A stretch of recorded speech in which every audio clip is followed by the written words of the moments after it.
tout petit matin, Sonia dort encore. Donc départ parce qu'aujourd'hui c'est complexe. Complexe parce qu'on doit passer 2 marais, dont une finalement qui est quasi sur la... Alors c'est corps, mais c'est quasi que de l'eau douce. Donc ça veut dire que tu n'es plus soumis au même système de marais, tu as des demi-marais. Donc voilà, écoute, c'est pour ça qu'on a voulu partir un petit peu plus tôt. Et là on assiste au balai des pirogues qui partent bosser. Et on va en direction normalement de Corps. Je sais pas si je le prononce comme il faut. Et on va changer d'ethnie, puisque, enfin d'ethnie, voilà. On va changer on va changer quoi, de Madingas, on va passer au Foulas comme population gambienne. Voilà, donc là on sort tranquillou du volant. Donc la marée qui est applicable ici à Bambaï, et donc la marée qu'on va avoir à la sortie du chenal, tu vois. Donc on est sur un début de marée descendante là où on était, et maintenant donc on va prendre la marée montante une fois sorti de ce bolon.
Kudang Tenda. Bienvenue au cœur de l'Afrique. Bon, ça fait 5 minutes qu'on est là et tu l'entends derrière au cri des toubab, toubab, toubab. Bon, je crois que c'est le mot qu'on a le plus entendu en Afrique. On doit y être à peu près au 318e mille toubab. Donc on est arrivé il y a un petit quart d'heure. Et donc on avait une pirogue qui nous attendait. Donc c'est Pierrot qui a appelé son ami Ousmane pour dire qu'on arrivait. Et donc on va partir avec Ousmane sur Tangaroa, voir les hippos et les crocos. Ici il n'y en a pas, l'eau est encore un petit peu salée. Et voilà, donc on a eu un super accueil. Donc Ousmane qui est venu avec un de ses amis. Ensuite une deuxième pirogue qui est venue nous dire bonjour. Et là on en a une troisième qui est derrière avec des enfants qui veulent qu'on leur donne un ballon de foot. Mais ici on n'a pas de ballon de foot. Et si toutefois j'avais un ballon à bord, ça serait un ballon de rugby, moi, pas de foot. Donc voilà, écoute, on va aller manger dans 1h30 chez Ousmane qui nous a invités à manger un plat gambien dont j'ai oublié le nom. Hein. Il nous a demandé, il dit bah, ce plat là ou du mafé. Le mafé, le mafé, on a notre petite histoire avec Oumi, donc si tu veux il faut changer. Voilà, mais c'est un village qui est très charmant, à la végétation luxuriante. Et tu vois, pour la première fois, donc on a les baobabs, le fromager également. Et pour la première fois, on a les palmiers.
Bon, tu as vu les enfants qui sont dans la pirogue, alors ils gesticulaient, il y en a deux qui se tapaient dessus. Bon, comme ça faisait un petit moment qu'on était là, qu'on disait allez merci au revoir, Sonia leur a dit bon maintenant les enfants, on veut rester tranquille, on a envie de se reposer un peu, donc on se verra tout à l'heure. Mais elle l'a dit en râlant si tu veux. Moi elle m'a fait peur, j'étais à deux doigts d'embarquer avec eux sur la pirogue et de partir, elle me fait peur cette femme. On est à Koudang, après avoir mangé donc, chez Ousmane, on s'est proposé de l'accompagner en fait pour faire réparer sa moto. Parce que demain, après-demain, nous sommes vendredi, donc c'est le jour de la prière. Donc après-demain, on va aller à Baboon Island. Alors on n'avait pas envie d'y aller en bateau parce qu'il y a 20 nautiques à l'aller, 20 nautiques au retour. Et lui, il aurait voulu le faire le matin sur une marée montante et revenir sur la marée descendante, ce qui est pour nous impossible en termes de distance, donc c'est un peu compliqué. Donc voilà, on fait réparer sa moto, on y va ensemble, comme ceci. Et sur la route, donc on était 3 sur la moto, et sur la route on a croisé des babouins, mais des babouins d'un autre monde, des trucs de 1m30, 1m40 de haut, quoi, gigantesque, génial.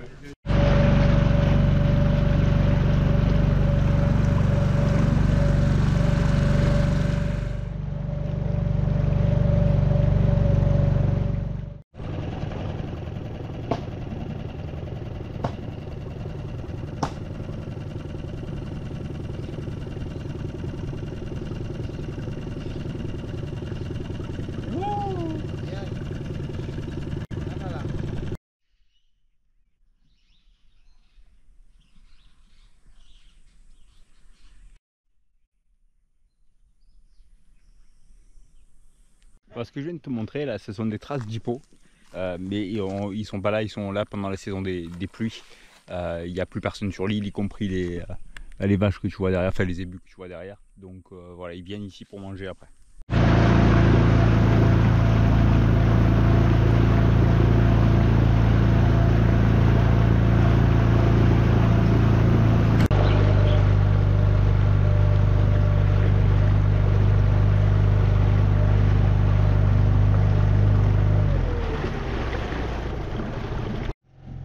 Et là, c'est l'endroit par lequel sortaient les hippos quand ils viennent pâturer sur l'île.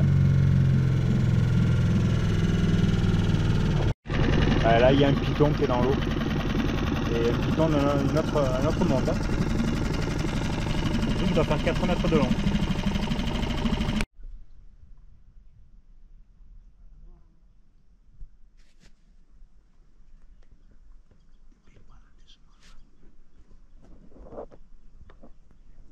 On vient de voir 5 hippos, on est toujours à Punta Tenda, mais côté rivière si tu veux, fleuve quoi. Et donc 5 hippos et un gros qui nous a un peu sommé de partir, qui était dans l'eau et on l'a entendu grogner mais très très fort. Donc on s'en va.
Ouais, c'est juste incroyable. Alors bien sûr, pour notre matériel vidéo, bah, tu le vois, il y en a encore un derrière là.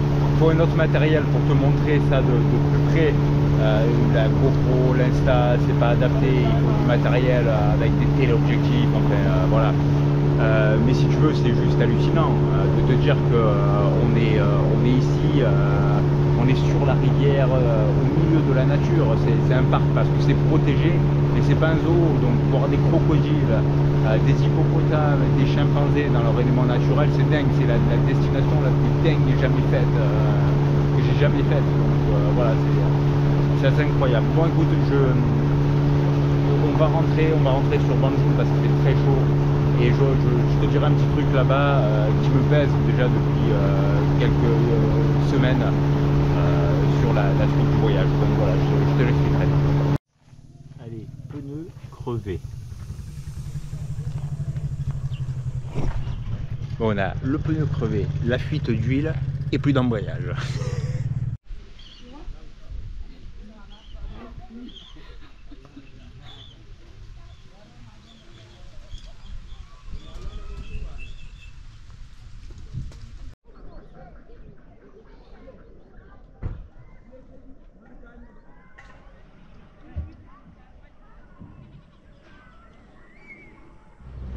Départ ce matin 6h30 pour naviguer un petit peu à la fraîche parce que là il est quasi 11h et il fait déjà 40 degrés. Donc on redescend sur le Lamine Lodge pour trouver un petit peu de fraîcheur et pour les moustiques parce que tu te fais piquer non-stop. Alors comme je te l'ai déjà dit plusieurs reprises, ils sont pas encore virulents puisqu'on n'est pas dans la saison des pluies. Mais voilà, écoute, on va essayer d'avancer le plus possible aujourd'hui au moteur malheureusement puisqu'il n'y a pas un brin d'air. Voilà, pour reprendre un peu de frais, il fait 12 degrés de moins à peu près sur Banjul, donc voilà, ça va nous changer un petit peu la vie. Alors tu le vois derrière moi parce que je ne te l'ai pas précisé la dernière fois, ça là c'est un piège à crevettes. Retour au Lamine Lodge.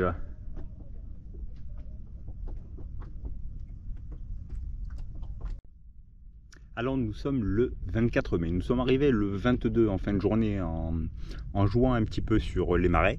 Donc on a mis au total 10 jours pour monter et 4 jours pour redescendre. On devait rester initialement sur allez, un mois à peu près, un petit peu plus, sur le fleuve Gambie. Et puis du coup tu le vois qu'on l'a fait en moins de 3 semaines. Alors pourquoi est-ce qu'on l'a fait en moins de 3 semaines? Donc comme tu l'as vu, les paysages sont magnifiques, mais on n'a pas du tout aimé les personnes que l'on a rencontrées, excepté Bakary au village de Bintang. Voilà, donc ça s'est pas forcément super bien passé, puisque tout le monde essaie de te la faire à l'envers en fait. Tout le monde essaie de t'arnaquer, vérifier systématiquement la monnaie quand on te rend quelque chose, enfin... Voilà, ça a été ça, si tu veux, un peu en permanence. Donc ça nous a gonflé. Alors les propos que je tiens peuvent te paraître extrêmes, mais voilà, c'est notre réalité, si tu veux. Maintenant, voilà, ça peut te paraître sévère, dur, mais c'est la réalité, c'est ce que l'on a vécu. Mis à part, si tu veux, je veux dire, le personnel administratif, les fonctionnaires, que ça soit à Banjul quand on a fait les formalités, ou la marine qui nous a contrôlés, avec qui on a discuté les jours suivants. Eux, voilà, tous ceux que je t'ai cités sont vraiment adorables. Karim ici est vraiment adorable également avec son équipe. Voilà, Bakary c'était top. Alors tu l'as pas vu Bakary, tu l'as vu de dos parce qu'il m'a demandé à ne pas apparaître sur les vidéos ou sur les photos. Voilà pourquoi tu n'as pas d'image, mais voilà, écoute, ça a été un petit peu notre ressenti. Et comme le dit Sonia à juste titre, quand on est en grand voyage comme ça, on peut se payer le luxe à un moment donné d'être déçu.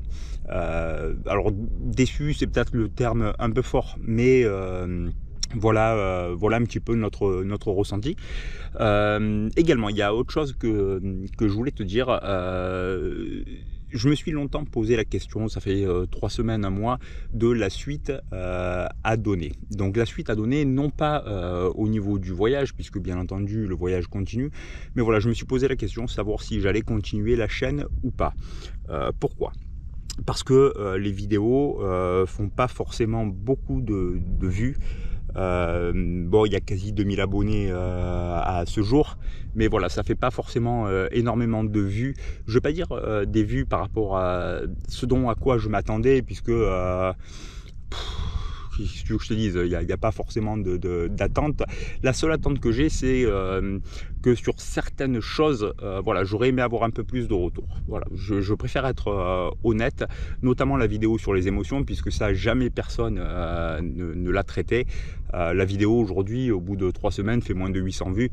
C'est une vidéo qui m'a pris très longtemps à réaliser, puisque on a eu l'idée au mois de décembre. Il a fallu, alors je le fais jamais, mais il a fallu écrire un petit scénario dessus pour ne rien oublier, si tu veux, pour essayer de te donner un maximum d'informations. Donc j'écris des bribes à chaque fois, je tape pas mot à mot bien entendu, pour essayer de traiter vraiment le sujet des personnes qui sont candidates au grand voyage. Donc voilà, la vidéo, si tu veux, plaît pas forcément. L'Afrique, l'Afrique, je ne veux pas dire que ça fait rêver personne, mais aujourd'hui c'est un constat. Tu prends les vidéos de Pierrot aussi, c'est pas les vidéos qui font le plus de vues. Et pourtant, je vais te dire, c'est quand même une aventure qui est très intense. Et puis il n'y a pas énormément de monde qui vient en Afrique, qui vient faire ce que l'on a fait, c'est-à-dire aller voir les animaux dans leur élément naturel. Je veux dire, aujourd'hui, voir un hippopotame, c'est pas commun. Voir un crocodile, c'est pas commun. Voir des chimpanzés et des babouins, c'est pas commun. Voir des serpents, c'est pas commun. Dormir à 50 mètres de la jungle et avec tous ces animaux-là, c'est pas commun. Mais aujourd'hui, c'est pas forcément ce qui intéresse les gens qui visionnent. Les gens qui visionnent, eux, veulent voir de la voile, ça c'est sûr, et veulent voir quelque chose qui est dans l'aspect de ce que l'on montre qui est sensationnel. C'est-à-dire qu'aujourd'hui on va cliquer sur une vidéo parce que le titre fait en sorte que, parce que la vignette que tu mets fait en sorte que, mais sans forcément de contenu intéressant. Si je te prends l'exemple, aujourd'hui, il est plus sensationnel de faire une journée Port de Bouc-Frioul que, si tu veux, un grand voyage où tu sors un peu des sentiers battus et des routes classiques. Voilà. Donc je comprends que ça puisse ne pas intéresser les gens. Je me suis posé la question, et puis ce qui fait en sorte que la chaîne va continuer, c'est les retours que j'en ai qui sont très favorables, des gens qui sont très fidèles et qui regardent toutes les vidéos, même celles sur le principe qui peuvent ne pas être intéressantes. Exemple, pays en Afrique de l'Ouest, ce n'est intéressant que si tu projettes de venir ici. Et malgré tout, j'ai des gens qui sont fidèles et qui me mettent des super commentaires. Donc merci à tous. Quand j'ai fait cette chaîne, ça a été essentiellement pour les autres. Pour dire voilà, je suis le compte de base, et le compte de base il a réussi à partir en grand voyage, il a réussi à faire un tour du monde sans date de retour, et je me suis dit peut-être ça va pouvoir donner des idées aux gens en disant qu'à partir du moment où tu le veux, c'est possible. Voilà quel était le leitmotiv de cette chaîne là. Aujourd'hui c'est pas le cas, donc je vais faire les choses plus pour moi, comme souvenir de ce voyage, pour le jour où j'arrête, parce que aujourd'hui, on avance très très lentement, tu le vois, ça fait, on attaque la 3e année et on est juste en Afrique. On a rencontré des bateaux quand on était à la Graciosa, donc fin août, début septembre, plus début septembre de mémoire. Il y en a un qui est sur la Transat Retour, parce que c'était une année sabbatique, et un autre bateau qui est sur la Transpacifique. Donc voilà, nous on prend beaucoup plus le temps de s'imprégner de la culture locale. C'est pour ça que je nuance les propos du début de cette séquence, où on essaie vraiment de s'intégrer le plus possible dans ce qui se fait. Donc voilà, la chaîne va continuer en me faisant plaisir, parce que je prends du plaisir à tourner en ce moment. Donc voilà, ça va continuer. Et quand je te dis plaisir, tu l'as vu sur la première vidéo de remontée de Gambie, je dis quasi pas un mot.